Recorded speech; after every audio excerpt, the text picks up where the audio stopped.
What up, guys? Welcome to Happy Face Hold'em. This is vlog number 24. Today is Monday, March 15th, and I am down here at the indoor commerce casino. Yeah, you know the saying, it's okay to be inside as long as inside is outside. So this place is pretty incredible in here. They have hundreds of tables set up, and it's just a good place to play. It's about 4:20 in the afternoon, 4:30, so I'm going to go put my name on the 500 cap game. They call it a 3 to 500 game, so you can buy in for 300 up to 500, and the blinds are 5-5. No high hand promotions, no promotions really going on in general. They do have a bad beat jackpot. I think it's 20 grand. It's pretty lame. But the game tends to play better when you take all that stuff out of the equation. So, just trying to remember where I parked. Yeah, right back here. Parking lot is absolutely jam full. Tons of people here. So, yeah, wish me some luck. All right, guys, welcome to Happy Face Hold'em. The first hand we look at was actually the third hand I was dealt. I looked down at King Jack offsuit in the big blind. There was an early raise to 20, and because I closed the action, I decided to defend my big blind. Normally, I would not play King Jack offsuit, especially from the big blind. So 5 ways to the flop, and we smash it pretty good. Queen 4-10 with 2 diamonds. I'm second to act, so I check my option over and playing flow to the original raiser, who does decide to put a bet of $100. Middle position's going to call this bet. And, we've smashed this pretty hard because there's a flush draw. I considered raising in this position, but open-ended with 1 over.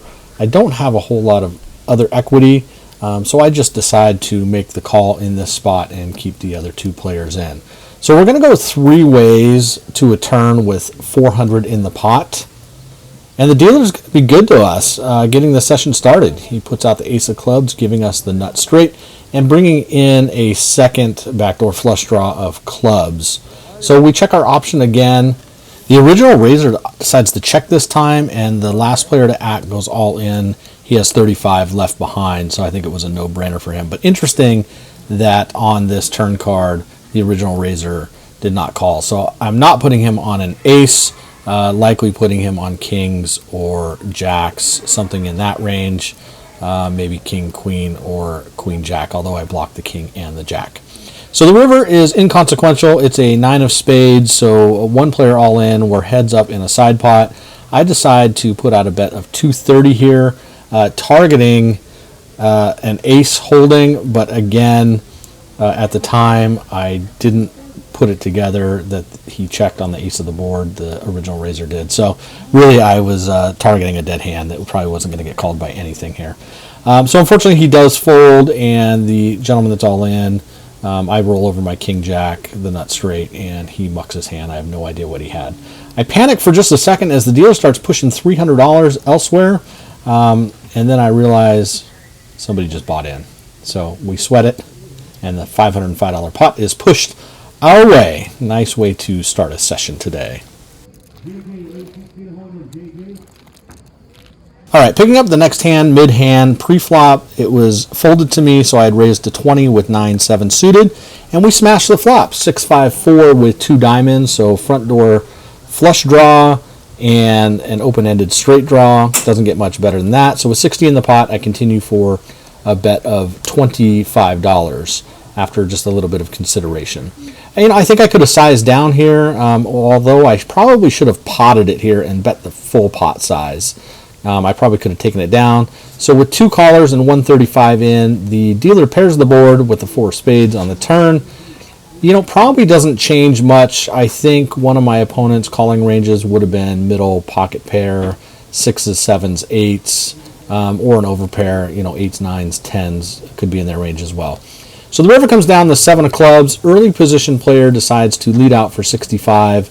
And although we've hit a 7 now, we've completely missed everything else with a 4-liner to a straight. Pocket 8s would take this. Paired board. There's just no need for me to hero call here. And we're just going to lay this one down and look for a better spot to win a pot, hopefully on the next one.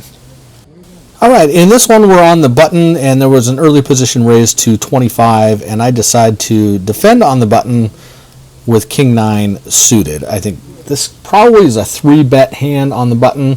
Would have played a lot better with less people in the pot. So anyways, there's 3 of us in, 75 in the pot, and the flop comes down 4, 6, 7, giving me backdoor flush draw and 2 overs. The early position original raiser does lead out for almost pot, and I don't think there's a whole lot I can do here other than fold. Again, I'm going to pick my spots better, and we're going to move on.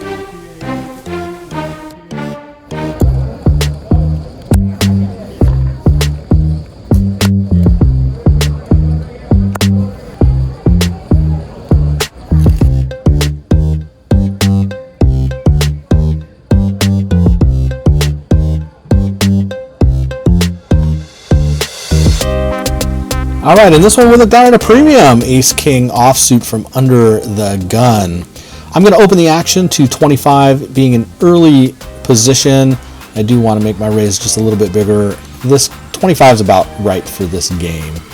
We are going to see 2 callers and go 3 ways to a flop with 80 in, 3 callers, and a blind, some dead money in there. So $80 in, 3 ways to the flop. The dealer takes care of us once again. We flop top pair, top kicker, king 10-5 rainbow.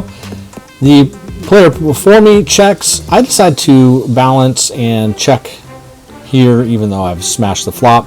You know, with 2 big cards out there, I should have bet. But anyways, the player after me does decide to put out a bet. And he's only got about 130 behind. So I decide to check raise in this spot and put him all in. Targeting anything like a draw, also a king, maybe queens, and he's not going to go for it. He's going to lay this one down, and we're going to take this $140 pot, which we're happy to take and continue the win on this session. We like scooping them Charlie chips. All right, in this one, we are in the small blind, and our villain's going to be the same villain from the last hand who we check raised. He raised to 35, and I look down at pocket jacks. So as the action gets back around to me, everybody had folded. I decide I'm going to 3-bet him in this spot since I'll be playing this hand out of position. I put in a 3-bet to 105. And I really thought that he would lay it down. It took him a little while. He tanked for just a bit before he decides to ultimately put in the call. And again, I really thought he would lay this down, so I'm going to put him on something like ace-king, ace-queen, 2 big cards.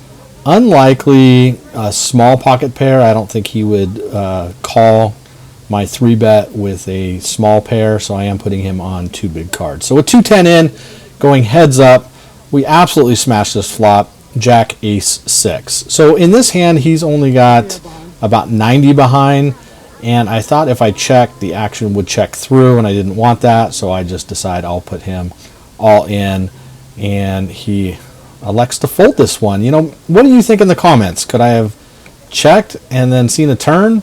I don't think a free turn would have hurt anything. But anyways, happy to scoop another pot.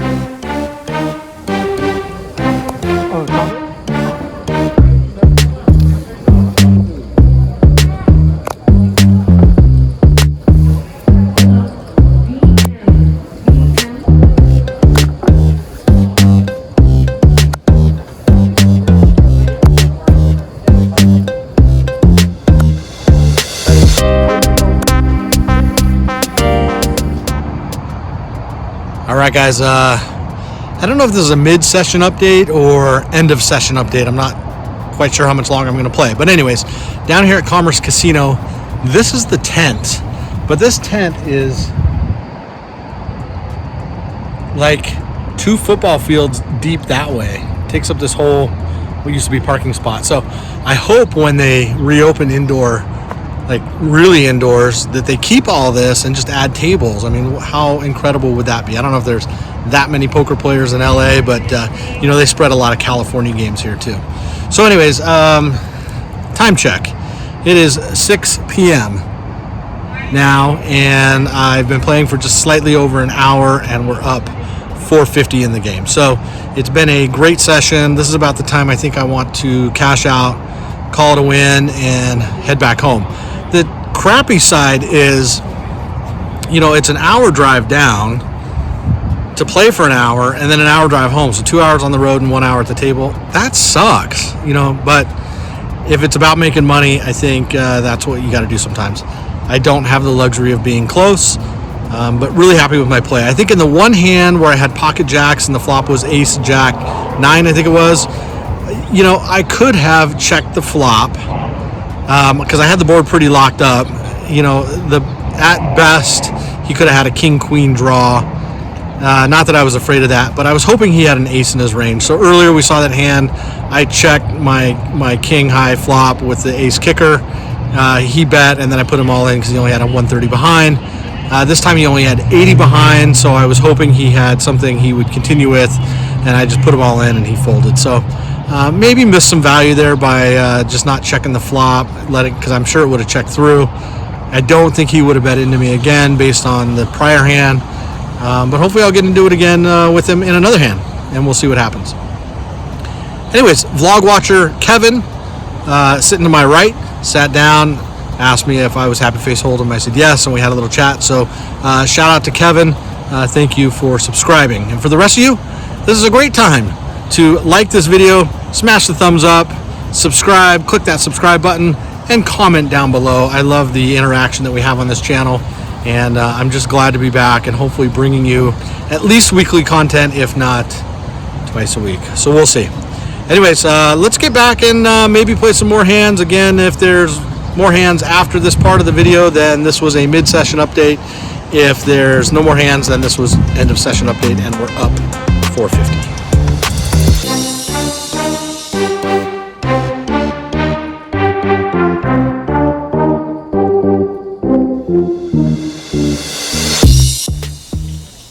From pocket jacks to first class, we looked down at pocket aces. Glad we came in and played another hand. So that was the mid-session update. We have an early or mid-position. We have a mid-position raise in this one to $20, and we decided we're going to 3-bet him. Again, out of position, very similar to the pocket jacks hand. And he thinks about it for a little bit. I haven't played a hand with this villain. He's fairly new to the table. I think he busted out of a tournament that was running here. By the way, Commerce Casino is running a daily 4 p.m. for 125. I'm thinking about playing in it. But anyways, so with a 105, he decides to go ahead and call my 3-bet after debating, deliberating, tanking for just a little bit. All right. Let's hope our aces hold and the flop comes down. Queen 10-3 rainbow. I'm going to decide to continue here with my overs, targeting any ace queen, king queen, queen jack, kings, jacks, those kinds of ranges. But before I can get my bet out, after I assemble a bet of 70, a little less than half the pot, he throws it in the muck, and we're going to take down our last hand of the night.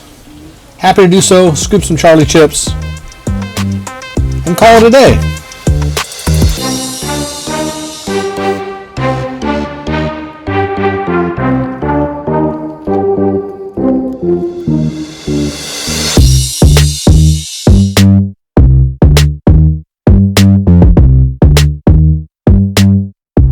Look at this beautiful sunset. It's gorgeous out here. Let's see if I can get it to focus there. Wow, just pretty. Just pretty. All right, guys, so that was the mid-session update. I went back and played one hand, and glad I did, those pocket aces. So anyways, we're in the game for 500. Played for 1 hour, 34 minutes, probably more like an hour 30 because I didn't stop the clock till after I had cashed out my chips. And out for 10.26, so a full double. That equates to $3.35 an hour, and I cannot complain about those results. So happy it's going well. Of course I am. Who wouldn't be? And happy that I'm able to bring you guys some content. So again, please smash the thumbs up, hit the like button, helps the channel out a ton. Don't forget to subscribe, ring the little notification bell, and comment below. Comment below. And this will wrap it up for this one. Until next time, guys, Happy Face Hold'em. Peace out. Thanks for being here.